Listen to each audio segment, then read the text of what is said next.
오늘 사무엘상 24장 8절에서 22절 본문으로 다윗 시리즈 17번째 말씀 나누도록 하겠습니다. 느끼는 바가 커서 마음이 움직인다 라는 뜻을 가지고 있는 한자어가 감동입니다.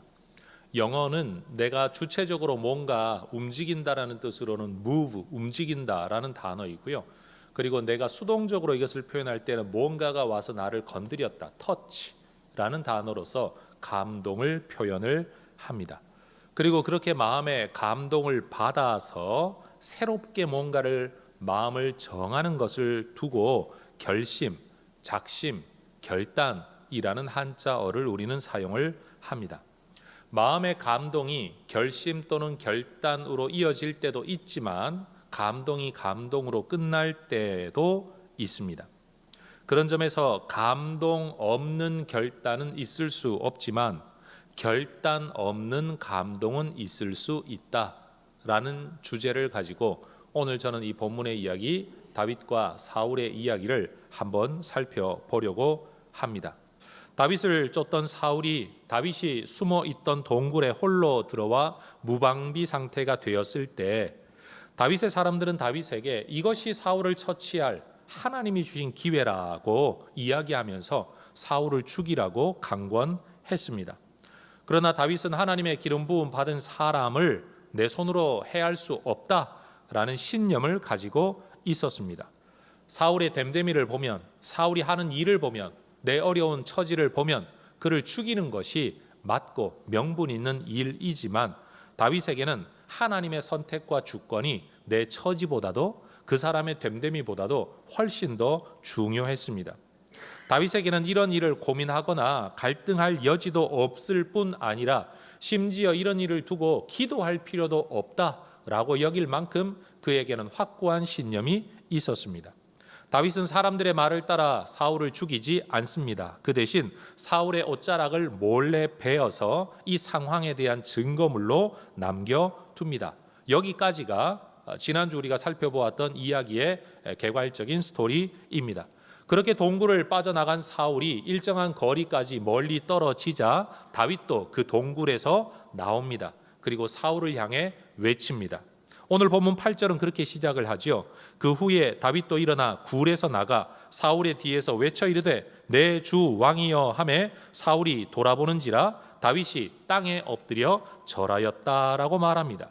비록 자기를 죽이기 위해 이렇게 집요하게 뒤쫓고 있는 사울이기는 하지만 다윗은 그 사울을 두고 내 주 로드라고 이야기합니다. 왕이시여라고 존칭을 씁니다. 그리고 그에게 엎드려 절합니다. 여러분, 만약 다윗이 사울을 정말 해하고자 하는 마음이 있었다면, 좋지 않은 마음을 품고 있었다면 내 주님이라는 표현을 쓸 이유가 없을 겁니다. 니까짓게 뭐 왕이냐라고 말할 겁니다. 엎드려 절하기는 고사하고 손가락질하고 삿대질해야 마땅할 겁니다. 지금 다윗이 보여주고 있는 모습은 그가 사울을 어떻게 존중하고 있는가 하는 것을 그대로 보여주고 있는 거죠. 그러면서 다윗은 사울에게 하소연을 합니다. 9절의 내용은 그래요. 보소서 다윗이 왕을 해하려 한다고 하는 사람들의 말을 왕은 왜 듣고 계십니까? 이게 다윗의 답답한 노릇이었어요. 여러분, 다윗이 골리앗을 무찌른 이후에 많은 사람이 다윗을 좋아하고 사랑하게 되었습니다. 그리고 그의 출세, 그가 귀한 보직을 받는 것을 사람들은 마땅하게 여겼다라는 성경 구절이 곳곳에 등장합니다. 그렇다고 모든 사람이 다윗을 좋아한 것은 아닌 것 같습니다. 지금 다윗이 하고 있는 이 말, 9절의 말, 다윗이 왕을 해하려고 합니다 라고 하는 사람들의 말, 이 말의 근거에 보면 아마 누군가는 여러분 사울을 찾아가 다윗과 사울 사이를 이간질하고 다윗을 음해하는 사람들이 있었던 것 같습니다.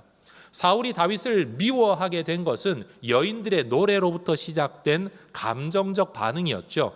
나는 천천히고 다윗이 만만이라고 하면 이제 저놈이 얻을 게 나라 말고 뭐가 더 있겠냐? 약간 괘씸한 빈정상하는 것에서 시작되어졌습니다. 그리고 사울은 다윗을 주목해 보았다라고 말합니다. 그러나 주목해 볼 뿐이었지만 이후에 사울이 다윗을 죽이려고 하기까지 행동으로 나아간 데에는 아마 주변의 사람들의 부추김이 있었던 것 같습니다.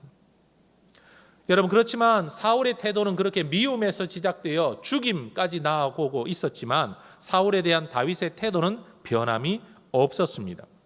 여러분, 목동으로 있다가 수금 잘 탄다는 소문 때문에 차출되어 왕이 귀신에게 괴롭힘을 당할 때 연주자로 섬겼던 다윗. 어찌 보면 목동 입장에서는 그것도 출세라고 말을 할 수 있을 겁니다. 그러나 훗날 골리앗을 죽이고 명성을 얻어 군대의 최고 사령관이 되었을 때, 더 많이 출세했을 때에도 다윗은 이 일을 하찮은 일로 여기지 아니하고 여전히 수금 하나를 들고 왕을 위하여, 괴롭힘 당하는 왕을 위하여 연주하는 성실한 모습을 다윗은 가지고 있었습니다. 심지어 18장과 19장을 보면 그는 왕이 그에게 창을 들어 죽이려고 하는 일에도 불구하고 그런 왕 앞에서 또다시 성실하게 연주하는 삶을 살았죠. 그게 바로 사울에 대하여 가지고 있었던 다윗의 기본적인 태도였습니다. 그런 다윗이 사울을 죽일 수 있는 결정적 기회였던 이 동굴 안에서도 사람들은 사울을 죽일 기회라고, 사울을 죽여야만 네가 산다고, 그래야 네가 도망자에서 자유를 얻을 수 있다고, 이건 하나님이 주신 기회라고 온갖 논리로 다윗을 설득하고 권유할 때에도 다윗은 사울에게 대한 존중의 태도를 잃어버리지 않았습니다. 그게 다윗의 성실함이었습니다. 여러분, 사울은 다윗이 왕을 해하려 합니다라는 사람들의 거짓말을 듣고 다윗을 대적하고 죽이려고 합니다. 그런데 다윗은 사울을 죽여야 합니다, 죽일 기회입니다 라고 하는 사람들의 말을 듣지 않고 오히려 그를 아끼고 그를 살려줍니다. 오늘 10절 말씀 한번 보십시오. 오늘 여호와께서 굴에서 왕을 내 손에 넘기신 것을 왕이 아셨을 겁니다. 어떤 사람이 나를 구원하여 왕을 죽이라 하였으나 내가 왕을 아껴 말하기를 나는 내 손을 들어 내 주를 해하지 아니하리니 그는 여호와의 기름 부음을 받은 자이기 때문이다 라고 말을 했습니다. 여러분, 앞에 있는 9절에서는 다윗이 왕을 해하려 한다라는 거짓말을 듣고 사울이 행동하고 있는데 10절에서는 다윗은 왕을 죽여야 된다라는 사람의 말을 듣지 않고 그가 가지고 있었던 믿음의 가치를 따라 행동하고 있습니다. 사울과 다윗의 행동 근거, 판단 근거, 결정 근거가 너무나도 달랐다라는 말입니다. 사울은 자신의 감정이 그 기초가 되었습니다. 그리고 그 감정에 뭔가 지지를 해주는, 자기가 듣고 싶은 말만 골라 듣고 내 감정과 내 판단을 더 강화시켜 나가는 소위 말해 확증 편향의 태도를 가지고 있었습니다. 그런데 여러분, 다윗은 듣고 싶은 말만 골라 듣는 게 아니라 하나님의 가치 안에서 들어야 할 말, 들을 수도 있는 말마저도 포기하면서 한 사람에 대한 삶의 주권이 하나님께 있고 왕의 주권이 하나님께 있다는 이 믿음 안에서 자기 감정도 내려놓고 내 괴로움도 내려놓고 내 판단도 내려놓고 굴복하며 순종하며 살아가는 삶의 모습을 보여주고 있는 겁니다. 내 안에 있는 감정이 있습니다. 사울은 다윗이 미웠고, 여러분, 다윗은 사울이 얼마나 원망스러웠겠습니까? 그런데도 누군가는 거짓말을 듣고 자기 감정을 강화시켜 나가고, 다윗은 그 감정이 있음에도 불구하고 들을 수 있는 말마저 듣지 아니하고 하나님에게 대한 올바른 태도를 지켜나가려고 그는 자기와의 싸움을 싸워가고 있었다라는 겁니다. 여러분, 하나님의 기름 부음 받은 자에게 내 손을 댈 수 없다라는 이 다윗의 고백이 진짜 하나님 기뻐하시는 일이라면 따지고 보면 다윗도 하나님의 기름 부음 받은 사람 아닙니까?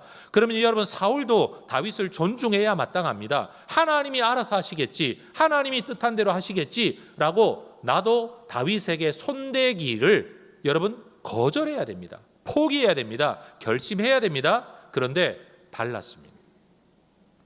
이런 모습을 보면 다윗이 좀 손해본다라는 생각을 할 수 있죠.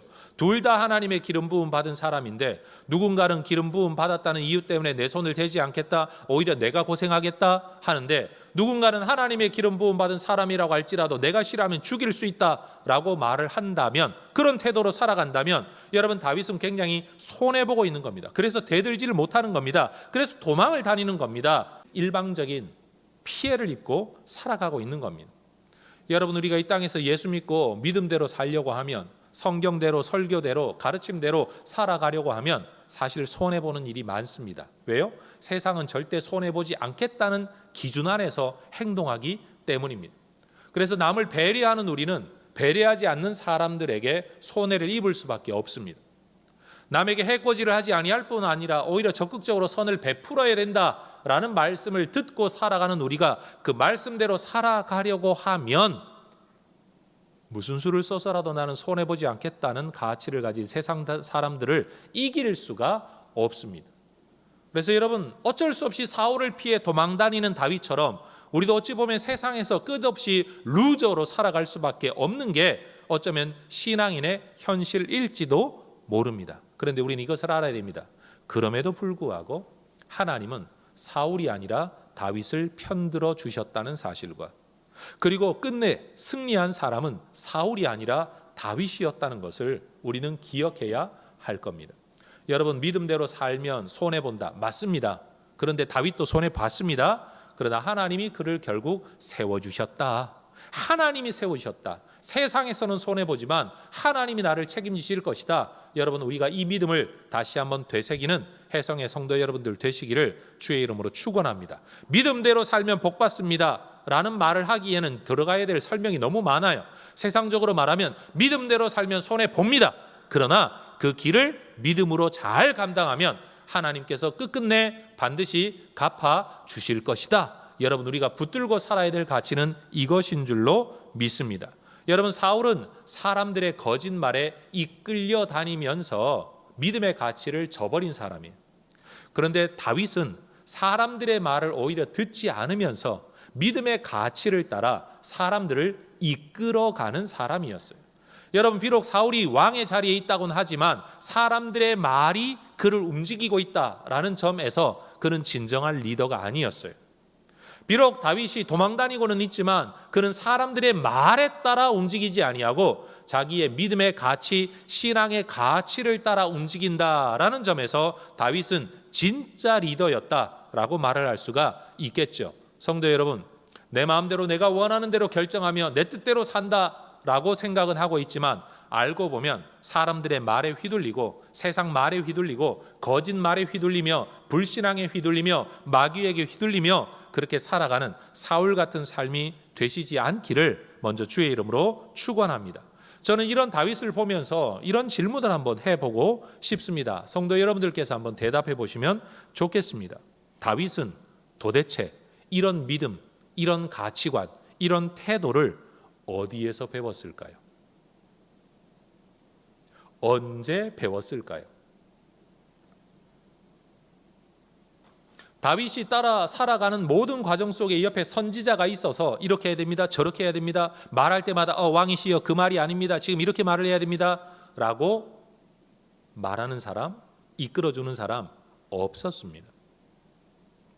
그렇다고 다윗이 자라났던 가정이 이세가 대단한 믿음의 가정교육가다라고 말하기에는 사실은 동의하기가 좀 힘든 것 같아요. 예를 들면 그런 거 아닙니까? 집안에 귀한 손님이 오고 더군다나 그것이 예배와 제사의 일이라면 모든 자녀들이 여러분 잘 준비해서 그 예배에 참여하게끔 이끌어주는 게 부모의 신앙 양육의 책임 아니겠습니까? 그런데 다윗은 초대받지를 못했습니다. 다윗에게 대한 마음의 무시였을 수도 있고 신앙에 대한 여러분 열정이 없었을 수도 있어요. 어찌되었든 그럼에도 불구하고 다윗이 어렸을 때 가정 또는 들판에서 누군가를 통해 아니면 혼자서라도 하나님에 대한 묵상 속에 성경 말씀에 대한 묵상 속에 이런 신앙의 가치관을 형성했던 것이라고 설명할 수밖에 없는 거예요. 여러분, 요셉도 마찬가지입니다. 17살에 이집트로 팔려가지 않았습니까? 30세에 이집트의 총리가 됩니다. 그 13년을 이집트에서 살아가는 동안에 자기 옆에는 신앙의 지도자가 없었습니다.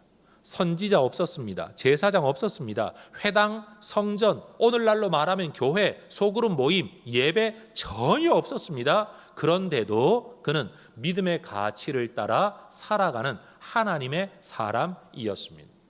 그러니 여러분, 청소년 시기에 어렸을 때 말씀으로 형성된 가치관이 얼마나 결정적인 영향을 끼치는가 하는 것을 우리는 요셉과 다윗의 이야기를 통해 보게 되는 거죠.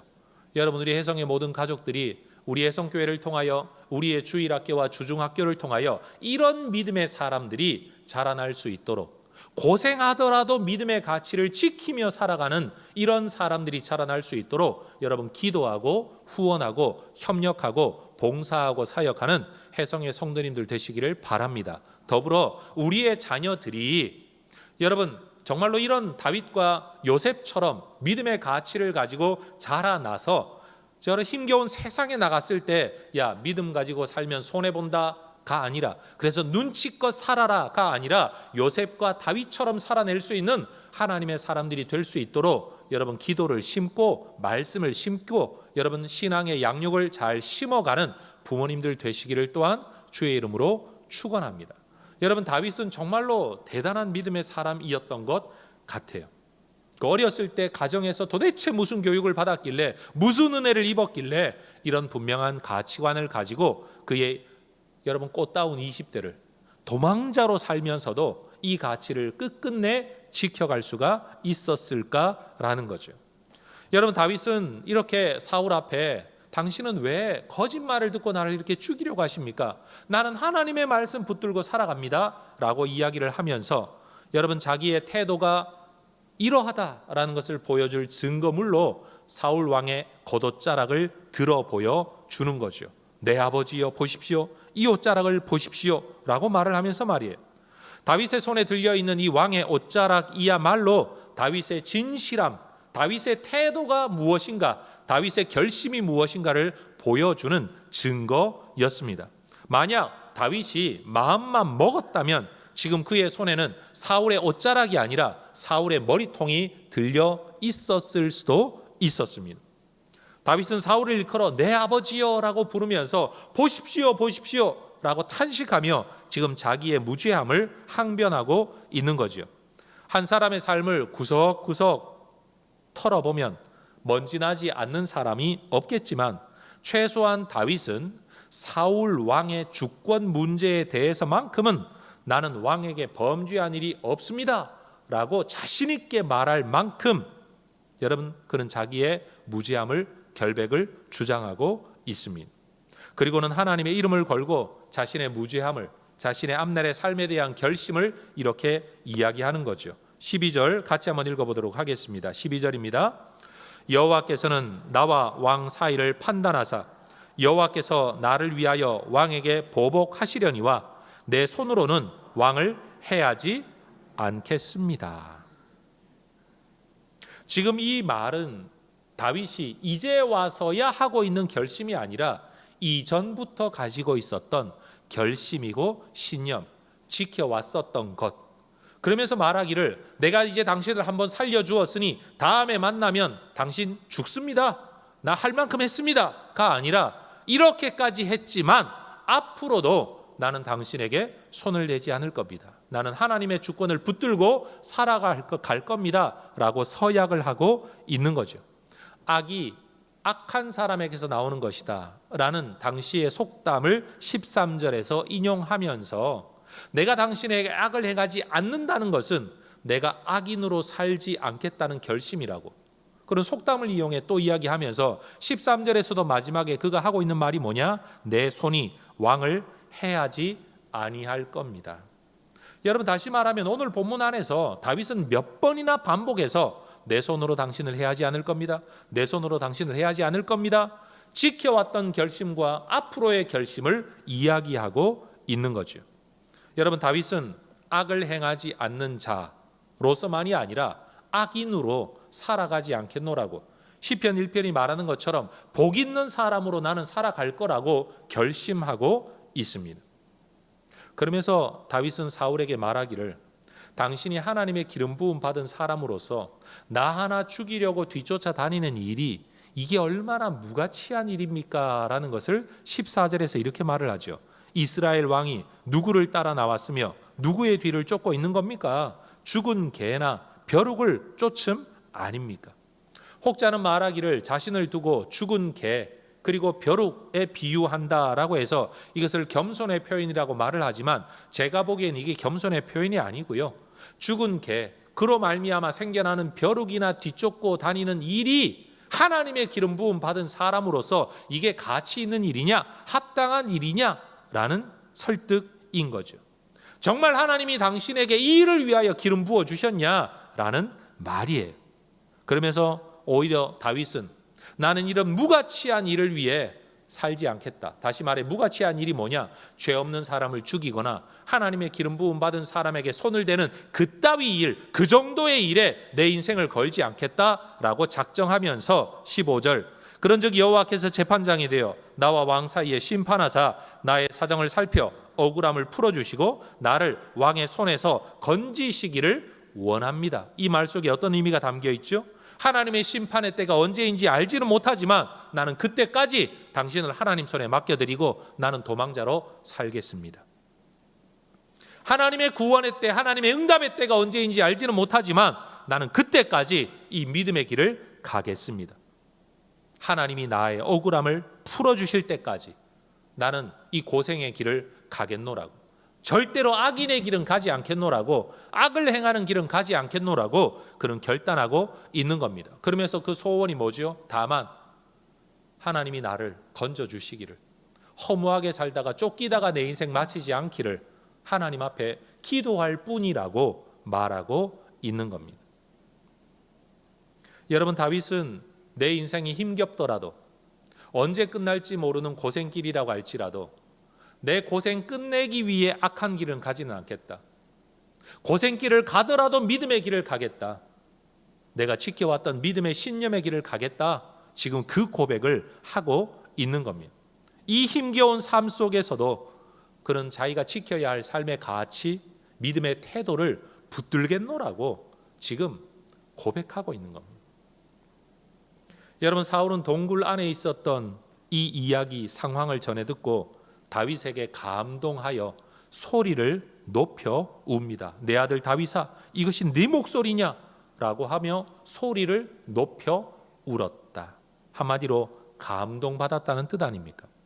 그동안 사울은 계속해서 다윗을 일컬어 이새의 아들이라는 말로 불러왔습니다. 한마디로 이름도 부르기 싫었다라는 말입니다.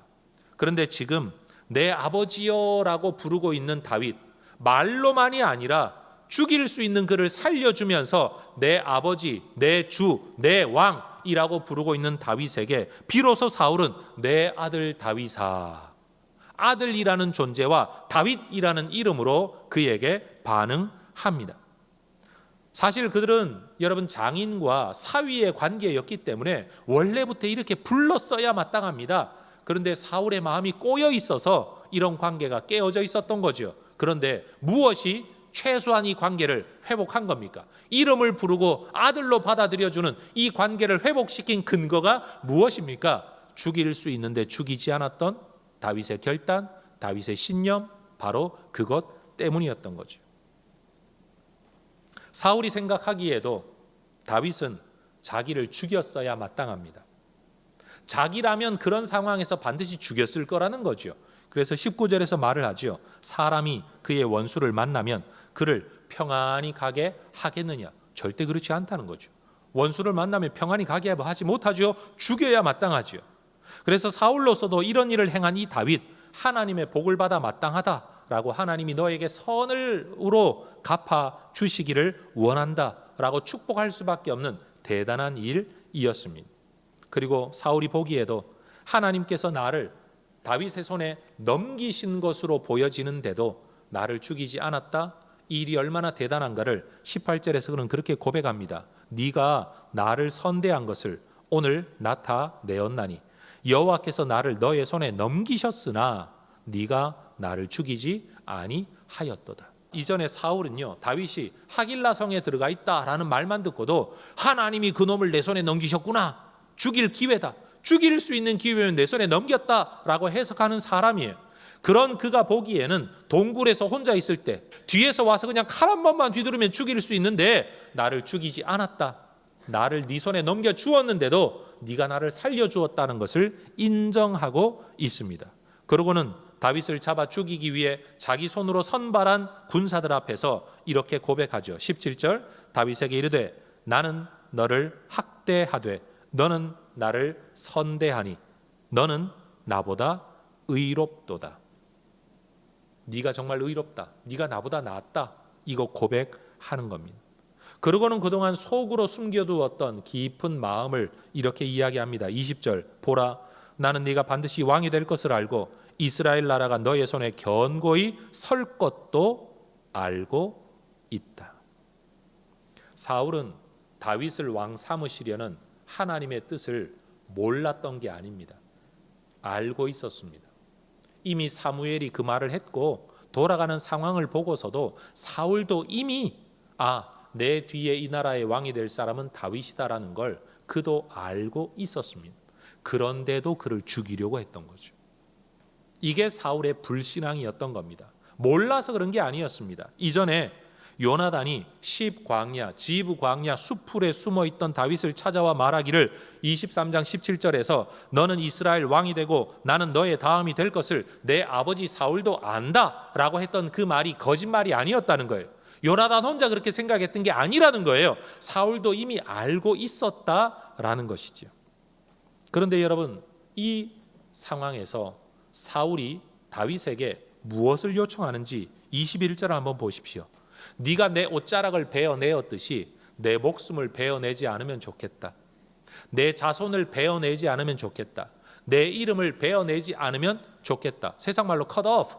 나를 베어내지 않으면 좋겠다. 네가 내 옷자락을 베었던 것처럼 내 이름도 내 목숨도 내 자손도 베어내지 않으면 좋겠다. 맹세 좀 해달라. 여러분 얼마나 뻔뻔한 요청입니까?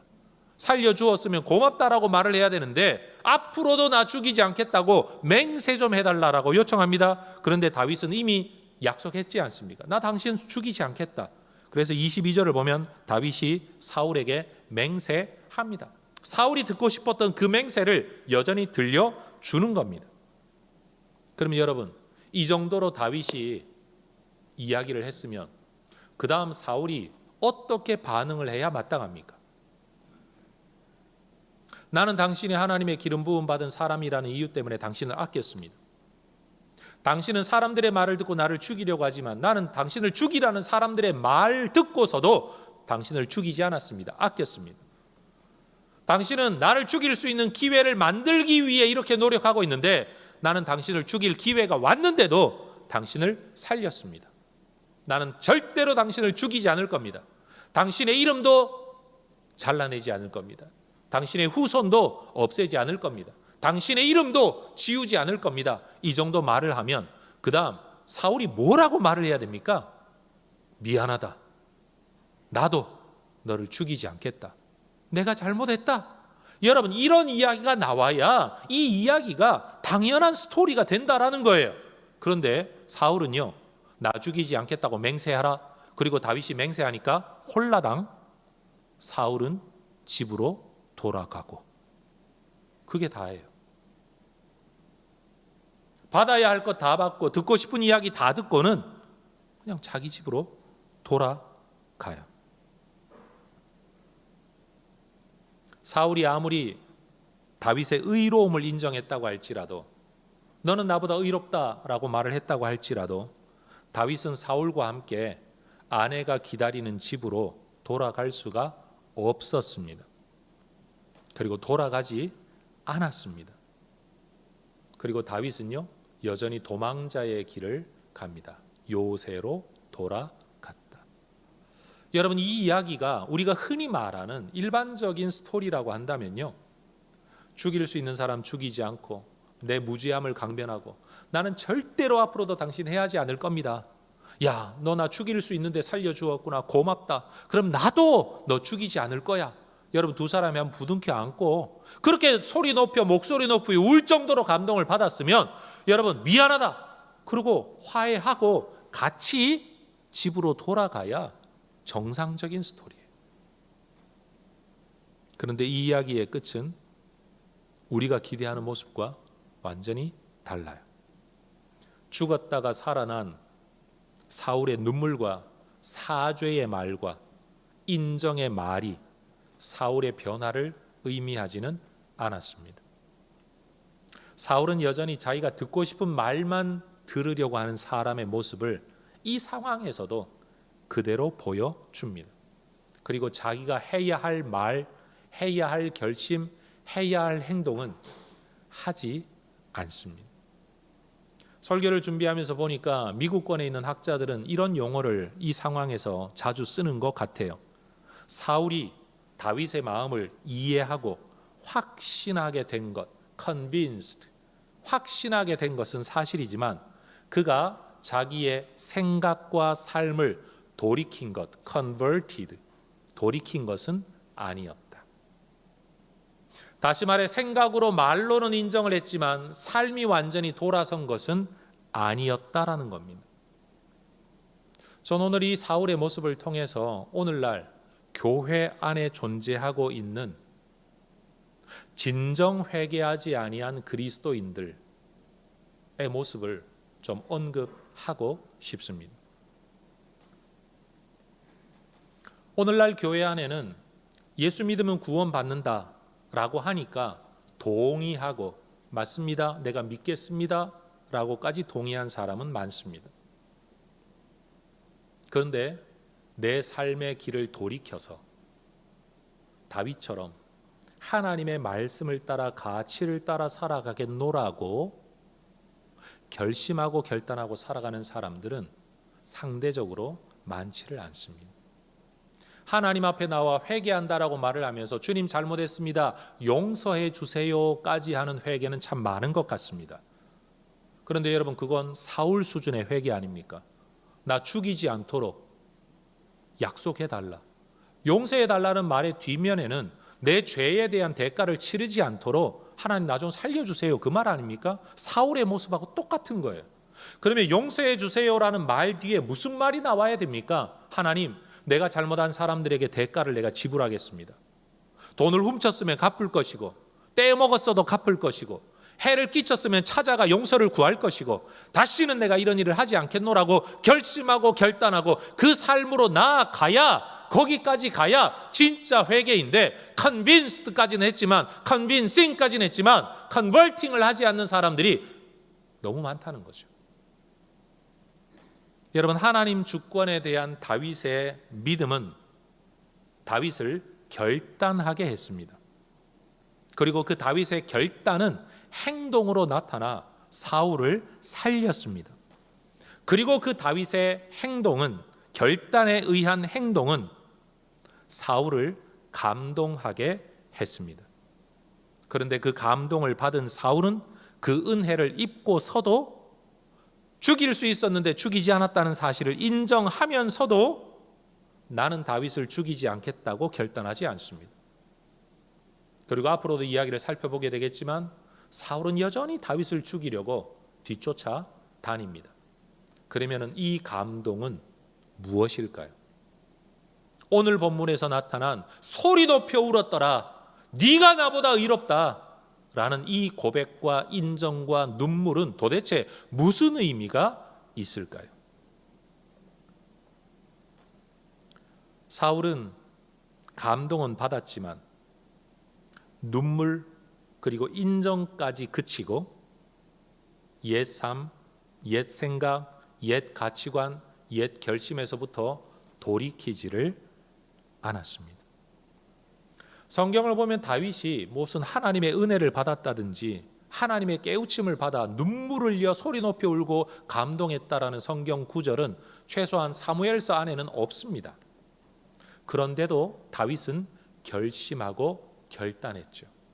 언제 이 결심을 했는지, 어떤 계기로 결심했는지, 무슨 감동을 받아 결심했는지 알 수는 없지만 하나님의 기름 부음 받은 자에게 내 손을 댈 수는 없다, 이 결심을 붙들고 지키며 살아갑니다.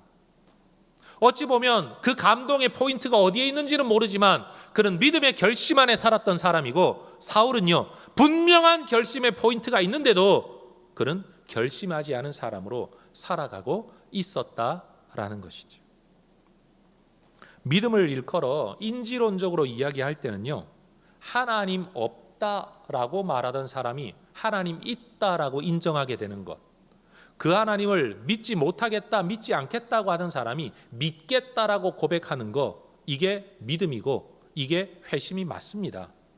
그런데 여러분, 그런 인지론적인 인정만은 아니라 행동적인 측면에서 볼 때는 생각의 확신을 넘어서 이전과는 다른 삶의 가치, 태도, 방향성으로 돌이키는 자가 진짜 예수의 사람, 믿음의 사람이라는 거죠. 예수님을 하나님의 아들이십니다라고 고백하는 데서 끝나는 게 아니라 내가 그 예수를 따라 종으로 제자로 살겠습니다 라는 결심과 삶에까지 나아갈 때 그게 진짜 그리스도인이라는 사실이에요. 성경은 우리에게 예수 믿어라 라고 말하기보다도요, 예수의 제자가 되라고 말을 합니다. 오늘날 교회 안에는 예수 믿는 사람은 많은데 예수 따르는 제자가 너무나도 없다라는 거죠. 이게 문제라는 거예요. 우리가 예배를 드리면서도 감동받기를 원해요. 은혜 받기를 원해요. 문제가 뭡니까? 예배를 통해 감동과 은혜를 받기는 원하지만 받은 감동을 가지고 여러분 예배의 마지막에 결심하고 결단하고 그리고 삶의 자리로 돌아가서는 그 결심대로 결단대로 살아내는, 순종하며 살아내는, 하나님 마음에 맞게 살아내는 삶의 제사와 예배를 우리가 실패하고 있다는 게 오늘 우리의 문제라는 사실인 거죠. 그런데 여러분, 우리는 부흥회 한번 하고 특별 집회 한번 하고 기도 한번 하고 어쩌다가 설교 한 번에 막 감동을 받으면 그 자리에는 눈물을 쏟고 사울처럼 하나님 내가 잘못했습니다라고까지는 인정하는데, 여러분 돌아서서는 옛날 삶을 그대로 살아가는 사울의 길을 따르는 성도들이 너무나도 많다는 사실이에요. 성도 여러분, 혹시 받은 은혜, 감동, 감격 때문에 눈물을 흘려본 적이 있으십니까? 누구에게도 말하지 않던 내 마음에 꼭꼭 숨겨 두었던 생각을 누구에게 이렇게 사울처럼 고백해 본 적이 있으십니까? 네가 왕이 될 줄 안다. 그래서 하나님 너를 왕세어 기름 부으신 줄 내가 안다. 그러면 그 사람이 그 자리로 갈 수 있도록 도와주고 뒷바라지 해주고 협력하고 지켜주는 게 그게 믿음 아니겠습니까? 그런데 우리는 잘못했습니다, 용서해 주세요 라고 회개하고 나서도 똑같이 돌아갑니다. 여러분, 가정생활에서 우리가 정말 힘겹고 어려운 게 뭔가 하면요, 누군가가 자기 잘못을 인정하지 않고 자기가 잘못하고 있다는 걸 모를 때 상대방은 정말 죽죠. 거의 죽음이죠. 지옥 같은 삶을 살게 됩니다. 그런데 한 걸음 더 나아가 그 사람이 잘못했다라고 인정만 해도 좀 괜찮습니다만 그 다음 문제는 뭐죠? 잘못했다고는 하는데 말로만 늘 미안해, 잘못했어, 용서해줘 해놓고 또 똑같이 살아가면 그것도 지옥입니다. 여러분, 새로운 삶이 어디에서 나옵니까? 감동에서 그치는 게 아니라 결단과 삶으로 이어질 때 비로소 거기에 완전히 거듭난 새 삶이, 여러분 내 결심과 결단으로 누군가가 살아나는, 누군가가 하나님의 은혜를 경험하게 되는 역사가 일어나게 된다라는 거죠. 그래서 사울의 삶에서는 하나님 역사가 나타날 수 없는 겁니다. 그런데 다윗의 삶에서는 하나님의 역사와 감동이 나타나게 되는 겁니다. 저는 이 자리를 빌어 우리 성도님들께 이런 말씀 드리고 싶습니다. 누구의 돈을 떼먹은 적이 있다면, 빌리고 갚지 않은 적이 있다면, 누군가에게 해코지를 하거나 상처를 입힌 적이 있다면, 육체적으로든지 정서적으로든지 어떤 형태로든지 해를 가한 적이 있다면, 여러분 혼자만 하나님 용서해 주세요 할 게 아니라 그 사람에게 찾아가 용서를 구해야 됩니다. 그리고 잘못했다라는 말로 끝나면 안 됩니다. 내가 여기에 대해서 무엇으로 보상을 할까요? 무엇으로 보상을 하면 당신이 나를 용서해 주고 그것을 잊어줄 수 있겠습니까? 라고 요구해야 됩니다. 그리고 그 사람이 원하는 대로 해줘야 됩니다. 그리고 난 뒤에도 내가 앞으로는 절대 당신이 아니라 누구에게도 이런 일을 하지 않겠습니다라고 결단을 해야 되고 그 고백을 해야 되고 그리고 내 삶의 자리에 돌아와 그렇게 살아가야 됩니다. 여기까지 와야 진짜 회개입니다. 여기까지 해야 진짜 변화된 사람이고 컨버팅한 사람, 하나님의 사람이라는 사실이에요.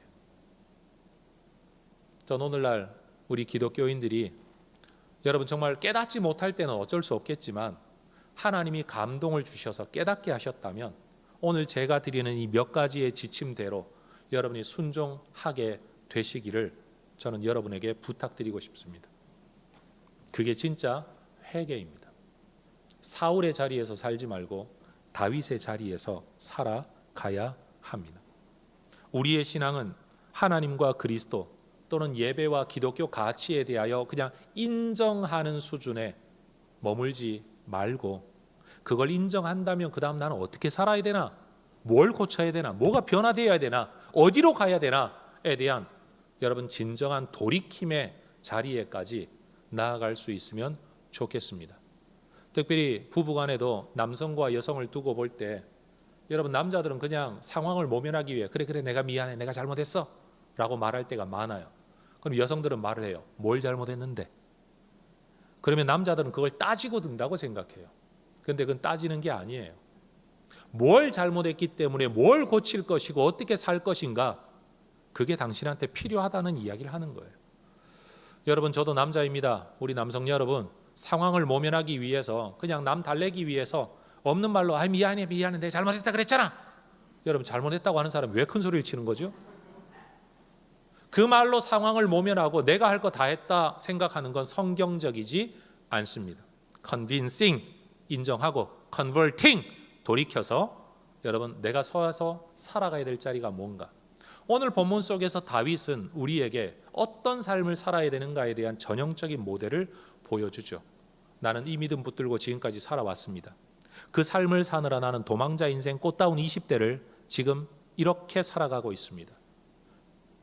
그것 때문에 내가 당신을 죽일 수 있지만, 사람들은 죽이라고 했지만 나는 죽이지 않았습니다. 두려워서가 아니라, 간이 쫄아서가 아니라, 그렇게 할 만한 배포가 없어서가 아니라 하나님 때문에, 당신 때문에가 아니라 하나님 때문에 내가 이렇게 살았고 앞으로도 나는 이렇게 살 겁니다. 내가 해줄 만큼 했으니 이제는 더 봐주지 않는다. 다시 내 얼굴에 나타나면 그때는 너 죽음이다 라고 말하지 아니하고 나는 앞으로도 계속 이 믿음의 길, 이 길을 지켜갈 겁니다. 그게 다윗의 컨버팅이었어요. 돌이킴이었어요. 돌이킴은 여러분 바꾼다는 의미가 있는 게 아니라 올바른 길을 지켜가는 거예요. 성도 여러분, 예배의 자리, 믿음의 자리 여러분 잘 지켜가는 성도 여러분 되시기를 축복합니다. 순종의 자리, 기도의 자리, 그거 지키는 게 그게 돌이킴입니다.